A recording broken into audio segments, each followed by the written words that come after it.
Boa tarde. A Faculdade de Teologia da Universidade Católica Portuguesa tem várias propostas de estudo em plataforma digital. É uma oferta formativa que vamos analisar com Adélio Fernando Abreu, que está connosco por via digital. É diretor adjunto da Faculdade de Teologia no Polo do Porto e coordenador dos novos cursos à distância. Muito boa tarde. Obrigado por se juntar ao nosso programa e começava precisamente por lhe perguntar qual é então esta oferta formativa da Faculdade de Teologia nesta modalidade à distância. A Faculdade de Teologia tem, boa tarde, a Faculdade de Teologia tem no domínio das ciências religiosas já, digamos, um percurso significativo de formação com formação graduada, propriamente dito, com ciclos de estudo de licenciatura e de mestrado em ciências religiosas.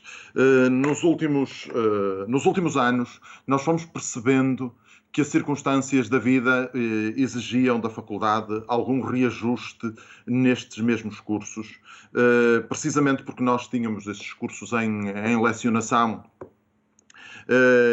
nos diferentes locais onde a faculdade se encontra, em Lisboa, no Porto e em Braga, mas a procura para uma presença física nesse espaço vinha diminuindo, enquanto havia interesse por parte de pessoas que eventualmente estavam mais distantes, mas tinham dificuldade de se deslocarem com a regularidade que a frequência de um curso exigia.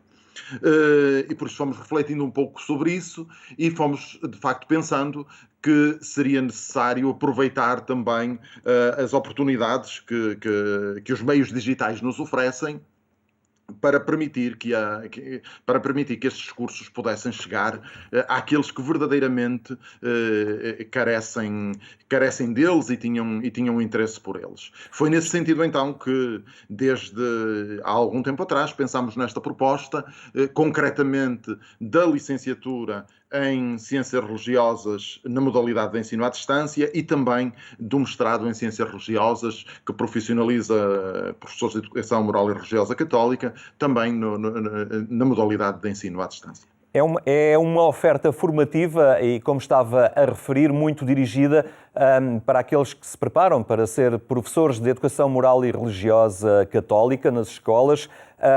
Isto facilita também muito aqueles que se encontram geograficamente mais distantes dos principais centros, no caso dos polos do Porto e de Lisboa, mas também os que se encontram nas ilhas, nos arquipélagos dos Açores e da Madeira, não é? Sim, eu diria que o objetivo destes cursos não é chegar apenas àqueles que procuram formação no âmbito da lecionação do ensino de Educação Moral e Religiosa Católica nas escolas. É também, de facto, para esses, muitos os têm procurado. Mas particularmente a licenciatura é bastante mais aberta, digamos, a outros públicos no horizonte eclesial e não só. No caso do mestrado, pelo menos o mestrado que neste momento nós propomos, porque no futuro poderão ser criados outros neste âmbito também não destinados concretamente à habilitação para a docência de ensino de Educação Moral e Religiosa Católica nas escolas, mas o mestrado, sim, é dirigido sobretudo para esses. Quanto à questão dos diferentes locais, das diferentes geografias, sem dúvida, estes cursos podem chegar no quadro do continente, evidentemente, a todos aqueles que desejam, também, de facto, das ilhas, cuja deslocação ainda se torna mais complexa, e eu diria até mais do que isso. Podem, inclusivamente, responder a necessidades e interesses, a pouco e pouco veremos, mesmo do mundo lusófono, porque, tendo em conta que os cursos não estão, de facto, condicionados à presença num determinado local, digamos, quem tiver interesse e se possa exprimir na língua portuguesa onde os cursos serão lecionados, pode também usufruir deles. Já voltaremos a conversar. Agora chamo a atenção para um acontecimento. Recentemente, a Universidade Católica Portuguesa acolheu em Lisboa a 16ª Assembleia Geral da Conferência de Instituições Católicas de Teologia, que reúne mais de 50 instituições de estudos superiores de teologia dos 5 continentes. A Universidade Católica Portuguesa acolheu a 16ª Assembleia Geral da Conferência de Instituições Católicas de Teologia, que reúne mais de 50 instituições de estudos superiores em teologia nos 5 continentes. L'objectif, c'est de faire rencontrer des gens de divers continents pour parler de la théologie. Qu'est-ce que nous sommes en train de faire dans nos différentes facultés? Quelles sont les nouvelles questions, les évolutions qu'on peut observer sur les 5 continents? Desafios que passam pela necessidade da reflexão teológica não ficar fechada no ambiente académico. Notamment, l'intervention de Séoul cet après-midi disait la même chose. C'est la pastorale qui n'est pas suffisamment en dialogue avec la théologie, et non pas simplement que l'une doit avoir raison sur l'autre, mais la théologie doit recevoir les questions qui viennent de la vie de l'Église. De même, la théologie doit avoir transformer l'Église, parce que la théologie, c'est pas pour elle-même, c'est en vue de la transformation de l'Église et du monde, du renouveau de l'Église et du monde. É necessário aproximar mais as universidades das comunidades paroquiais, das comunidades, locais, cristãs, mas também é necessário o contrário, porque um encontro se estabelece com o movimento das duas partes e, portanto, também é preciso que as nossas comunidades locais olhem para a teologia como um lugar importante de consolidação da sua própria missão no mundo e, por outro lado, olhando as faculdades de teologia, ou neste caso, no nosso caso português, a Universidade Católica Portuguesa, como já um lugar de presença evangelizadora da Igreja no seio da sociedade portuguesa, num terreno tão decisivo para o futuro como é sempre o terreno da educação. Reunindo instituições de ensino presentes nos 5 continentes, muitas delas que participaram neste encontro por via digital, percebe-se como o contexto local influencia também a reflexão teológica. Il y a des questions qui viennent des situations contextuelles. Par exemple, l'Asie, si on pense à l'Inde, si on pense au Moyen-Orient, la question des relations avec les autres religions sont centrales, beaucoup plus importantes que ça peut l'être au Portugal. Alors qu'en Amérique latine, la question des pauvres est capitale, etc. Donc, la théologie est interrogée par les différents contextes. Il ne peut pas y avoir une théologie universelle, mais elle est liée au contexte. À escala dos continentes, a realidade africana vai trabalhando a sua própria identidade de igreja e também de investigação teológica. Le défi aujourd'hui pour la théologie africaine, c'est de devenir africaine. Voilà. Et devenir africaine, ça ne veut pas dire simplement traiter des questions comme la sorcellerie, la polygamie, le sous-développement, ces questions africaines. Mais c'est de rendre compte de notre foi d'Africain en répondant à la parole de Dieu. A especificidade da teologia africana que acredita ser um enriquecimento para a Igreja em todo o mundo. Vous savez, tous les parents souhaitent que leurs enfants leur ressemblent et fassent ce qu'ils ont fait et ce qu'il leur a appris à faire. Mais on sait que les enfants grandissant ne ressemblent jamais à leurs parents. Et je pense que si Rome nous reconnaît comme membres de l'Église, eh bien, elle acceptera la réponse que nous donnerons à Dieu, comme d'autres peuples l'ont fait avant nous.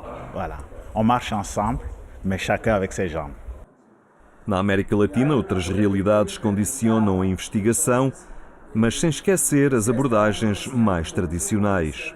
El contexto latinoamericano condiciona mucho nuestras preguntas. Nos preguntamos mucho, por ejemplo, acerca de los pobres, acerca de la comida, acerca del contexto. Yo creo que en ese sentido una característica esencial de la teología latinoamericana es su fijación con el contexto. Y yo creo que eso se ha hecho mucho más patente con el papado del Papa Francisco. Ha dado una especie como de vitrina a todo el mundo de nuestro quehacer teológico. Sin embargo, también tenemos ámbitos teológicos mucho más tradicionales. Tenemos desde esta teología como la teología del pueblo, la teología de la liberación, pero también tenemos desarrollos de teología mucho más, digamos, tradicionales desde el punto de vista de lo que se hace en el mundo, como por ejemplo la patrología, que es precisamente a lo que yo me dedico. Yo me dedico al siglo III, Alejandría, Egipto, griego. A Faculdade de Teologia da Universidade Católica Portuguesa, que foi anfitriã do encontro, sublinha a atenção ao concreto. O desafio de olhar o concreto, de o ler em chave teológica e de poder daí perspectivar também o futuro é algo que temos que aprender uns com os outros, não é? E a interdisciplinaridade inerente também a isso, porque o encontro não reúne apenas teólogos, mas estudiosos da teologia a partir também de várias perspectivas, como a história, a patrologia, etc. Portanto, isso é de um enorme enriquecimento e aprofundamento. Esta Assembleia refletiu também sobre a Constituição Apostólica Veritatis Gaudium, do Papa Francisco, sobre as universidades e faculdades eclesiásticas. Voltamos à nossa conversa. Perguntava-lhe de alguma forma, e assistimos a isso nesta reportagem, a necessidade da teologia estar muito relacionada com o contexto. É uma preocupação hoje também da Faculdade de Teologia da Universidade Católica, esta leitura contínua da realidade que circunda os homens e as mulheres do nosso tempo? Essa tem que ser uma urgência, de facto, de quem pensa a teologia. Necessariamente. De facto, nós estamos muito, eventualmente, habituados para trás, eventualmente a pensar a teologia essencialmente de cima para baixo, numa perspectiva muito dedutiva, mas, e já não é de agora, é muito importante atender à realidade e fazer com que essa realidade possa ser iluminada pela fé e iluminada também pelo pensamento teológico que certamente exprime essa mesma fé. Falava-se também desta necessidade de diálogo entre a pastoral e a teologia. É um caminho também cheio de desafios. Certamente, desde logo na necessidade de pensarmos a realidade, para que, digamos, a palavra da fé e a palavra que a Igreja transmite tenha uma pertinência para o tempo de hoje. Ou seja pertinente no quadro social em que nós vivemos. De facto, corremos sempre o risco de uma certa irrelevância daquilo que é a proposta. Depois, evidentemente, é preciso também pensar as metodologias, pensar o concreto, pensar o como fazer, e por isso também nesta vertente mais prática, certamente que precisamos de estar atentos.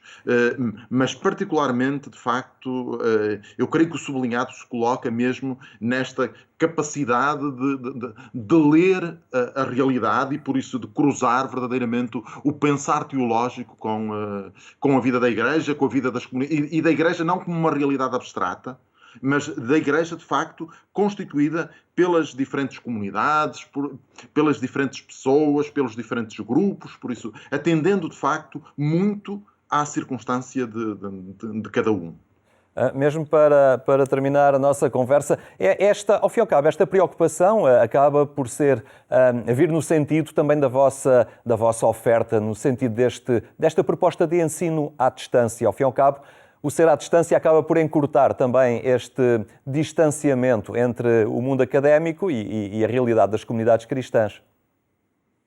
Exatamente, exatamente. Quem se interessa por esclarecer a sua fé pode, de facto, fazê-lo no contexto obviamente, de uma turma virtual, com interação entre os alunos e tudo isso, mas estando livre daquilo que são os condicionalismos da sua localização, da sua geografia, mesmo da organização do seu tempo, porque a pessoa até pode estar muito perto, mas eventualmente ter a organização da sua vida não permitir, de facto, a frequência de um curso normal. De facto, esta flexibilidade que o ensino à distância proporciona, particularmente com a sua assincronia, em que não precisamos de estar todos no mesmo sítio ao mesmo tempo, torna, de facto, possível que as pessoas possam fazer percursos conjuntos, porque continuamos a falar de percursos conjuntos, mas certamente com autonomia e com flexibilidade para responder às necessidades da sua vida e às circunstâncias da sua vida.